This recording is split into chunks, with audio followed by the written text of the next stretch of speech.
Assalamualaikum warahmatullahi wabarakatuh. Perkenalkan, kami dari kelompok 8 Indralaya yang beranggotakan Ayu Agustin dari Pendidikan Kimia Universitas Sriwijaya. Saya Eka Liana Putri dari Prodi Pendidikan Kimia Universitas Sriwijaya. Dan saya Widya Sari dari Prodi Pendidikan Kimia Universitas Sriwijaya. pokok bahasan kali ini yaitu uji karbohidrat.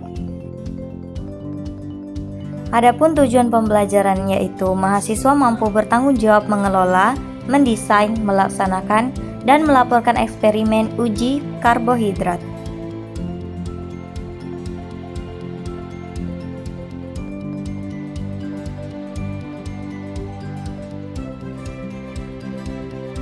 Materi singkat. Karbohidrat merupakan sumber energi utama bagi tubuh manusia dengan tumbuhan sebagai produsennya. Proses terbentuknya karbohidrat pada tumbuhan adalah dari proses fotosintesis, di mana klorofil tanaman dengan bantuan sinar matahari dan karbon dioksida yang berasal dari tanah, udara, dan air. Karbohidrat sederhana, glukosa dan oksigen yang dilepas ke udara merupakan hasil dari proses fotosintesis tersebut. Karbohidrat senyawa kompleks yang tersusun dari beberapa unsur, yaitu unsur karbon atau C, unsur hidrogen atau H, dan unsur oksigen atau O, dengan rumus kimianya adalah CnH2nON. Pertama, uji Molis. Uji Molis adalah uji kimia kualitatif untuk mengetahui adanya karbohidrat. Uji ini didasari oleh reaksi dehidrasi karbohidrat oleh asam sulfat membentuk cincin purpural yang berwarna ungu. Reaksi positif ditandai dengan munculnya cincin ungu di permukaan antara lapisan asam dan lapisan sampel. Kedua, uji iodin. Uji iodin digunakan untuk memisahkan amilum atau pati yang terkandung dalam larutan. Reaksi positifnya ditandai dengan adanya perubahan warna menjadi biru yang diperkirakan adalah hasil dari ikatan kompleks antara amilum dengan iodin. Ketiga, uji Benedict. Uji Benedict adalah uji kimia untuk mengetahui kandungan gula atau karbohidrat per reduksi. Reaksi positifnya ditandai dengan adanya perubahan warna menjadi orange.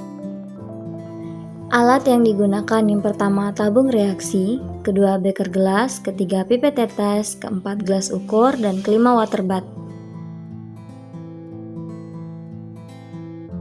Bahan yang digunakan yaitu ada glukosa, glisin, sukrosa, reagen Benedict, reagen Molis, reagen iodin, maltosa, larutan H2SO4, dan amilum. Prosedur percobaan. Pertama, uji Molis. Masukkan 2 ml sampel sukrosa, lalu masukkan ke dalam tabung reaksi. Kemudian tambahkan 3 tetes reagen Molis pada tabung reaksi. Kemudian tambahkan 2 ml larutan H2SO4. Lalu tuangkan ke dalam tabung reaksi yang telah terisi sampel sukrosa dan reagen Molis.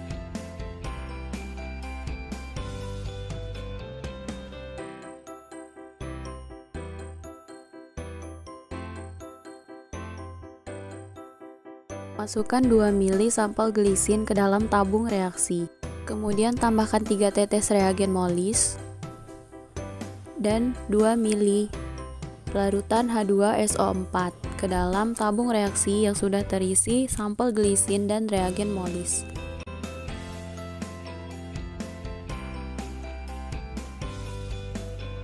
Masukkan 2 ml sampel glukosa ke dalam tabung reaksi. Kemudian tambahkan 3 tetes reagen Molis pada tabung reaksi. Lalu tambahkan 2 ml larutan H2SO4 ke dalam tabung reaksi yang sudah terisi sampel glukosa dan reagen Molis.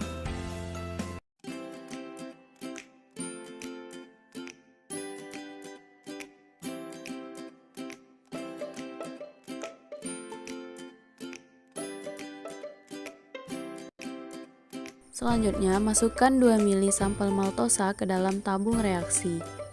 Lalu tambahkan 3 tetes reagen Molis ke dalam tabung reaksi dan tambahkan 2 ml larutan H2SO4 ke dalam tabung reaksi yang sudah terisi sampel maltosa dan reagen Molis.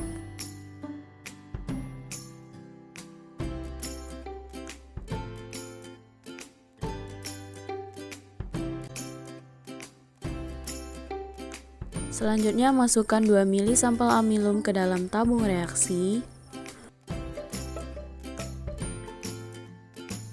Lalu tambahkan 3 tetes reagen molis pada tabung reaksi dan tambahkan 2 ml larutan H2SO4 ke dalam tabung reaksi yang telah terisi sampel amilum dan reagen molis.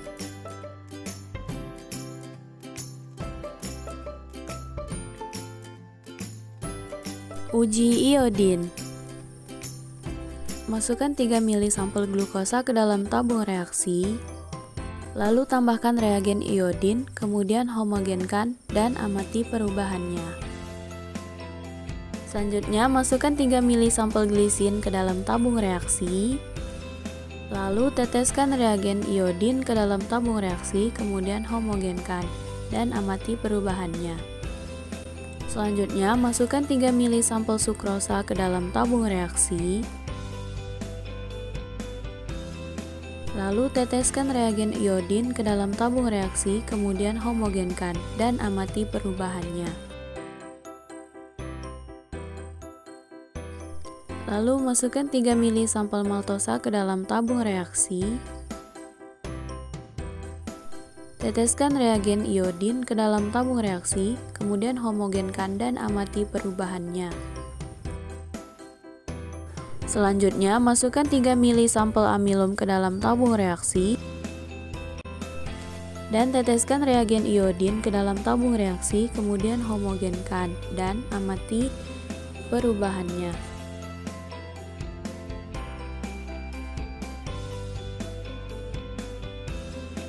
Selanjutnya adalah uji Benedict. Masukkan 1 ml sampel maltosa ke dalam tabung reaksi. Kemudian masukkan 1 ml sampel glukosa ke dalam tabung reaksi. Selanjutnya masukkan 1 ml sampel sukrosa ke dalam tabung reaksi.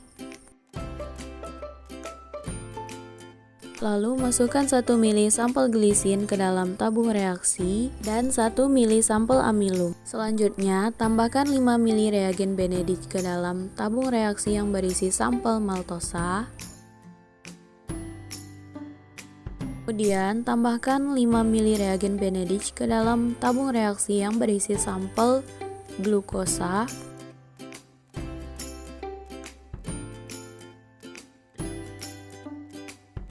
Kemudian tambahkan 5 ml reagen Benedict ke dalam tabung reaksi yang berisi sampel sukrosa.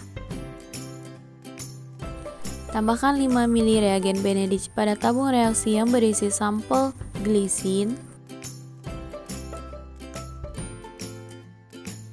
Dan tambahkan 5 ml reagen Benedict ke dalam tabung reaksi yang berisi sampel amilum. Lalu letakkan tabung reaksi ke dalam beker gelas yang telah dipanaskan selama 3 menit.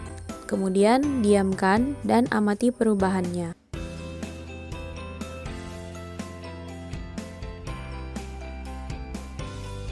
Berikut adalah hasil pengamatannya.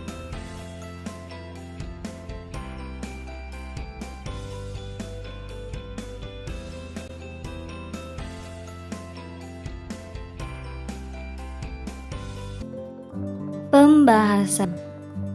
Pertama, uji molis.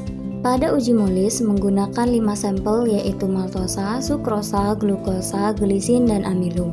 Pada uji molis dalam sampel maltosa, sukrosa, glukosa menghasilkan reaksi positif karbohidrat, menghasilkan cincin berwarna ungu. Setelah sampel reagen asam sulfat H2SO4. Sedangkan pada sampel glisin tidak terbentuk cincin ungu setelah ditambahkan reagen molis dan asam sulfat H2SO4. Hal ini disebabkan oleh glisin bukanlah karbohidrat melainkan asam amino yang menyusun protein. Pada sampel amilum menghasilkan reaksi positif karbohidrat, menghasilkan cincin berwarna ungu setelah sampel ditambahkan reagen molis dan asam sulfat. Uji iodin, berdasarkan pengamatan yang telah dilakukan terhadap beberapa bahan, uji terlihat semua reaksi perubahan pada uji iodium menunjukkan reaksi negatif karena tidak terjadi perubahan warna. Hasil yang terlihat hanya warna kuning kecoklatan pada glisin, sukrosa, maltosa, dan glukosa. Artinya, keempat sampel negatif pada uji ini. Pada uji iodium, dapat membentuk kompleks yang berwarna biru jika reaksinya positif untuk senyawa polisakarida seperti pati atau amilum. Uji iod juga merupakan pengujian yang dilakukan untuk mengetahui bahan-bahan yang digunakan dalam pengujian mengandung iodium dan pati yang dapat membentuk ikatan kompleks berwarna biru. Keempat sampel bereaksi negatif disebabkan oleh sampel-sampel tersebut bukan merupakan pati atau polisakarida, melainkan monosakarida, glukosa, disakarida, sukrosa dan maltosa, serta asam amino atau glisin. Uji Benedict. Hasil pengamatan yang didapatkan setelah masing-masing sampel ditambahkan reagen Benedict dan dipanaskan, maka pada sampel maltosa larutan berubah warna menjadi kecoklatan. Pada sampel sukrosa, warna larutan menjadi warna biru abu-abu, sedangkan pada sampel glukosa, larutan berubah menjadi warna merah bata. Dan untuk sampel glisin dan amilum, warna larutan tetap biru. Dari hasil pengamatan ini, hanya sampel maltosa dan glukosa yang positif pada uji Benedict. Kesimpulan, pada uji molis dapat disimpulkan pada sampel maltosa, sukrosa, glukosa, dan amilum bereaksi positif terhadap uji molis yang ditandai dengan terbentuknya cincin berwarna ungu yang menandakan keempat sampel tersebut mengandung karbohidrat. Sedangkan pada sampel glisin bereaksi negatif pada uji molis karena tidak terbentuknya cincin ungu, karena glisin bukan karbohidrat tetapi asam amino.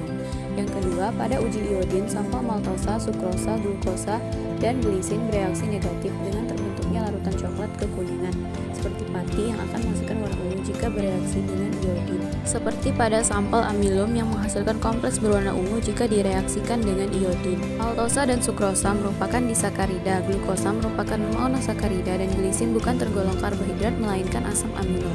Pada uji Benedict untuk mendeteksi karbohidrat yang merupakan gula pereduksi, sampel maltosa dan glukosa bereaksi positif dengan berubah warna menjadi merah bata. Pada sampel amilum bereaksi negatif dengan warna yang dihasilkan adalah warna biru. Sedangkan sukrosa bukan tergolong gula pereduksi dan glisin merupakan asam amino.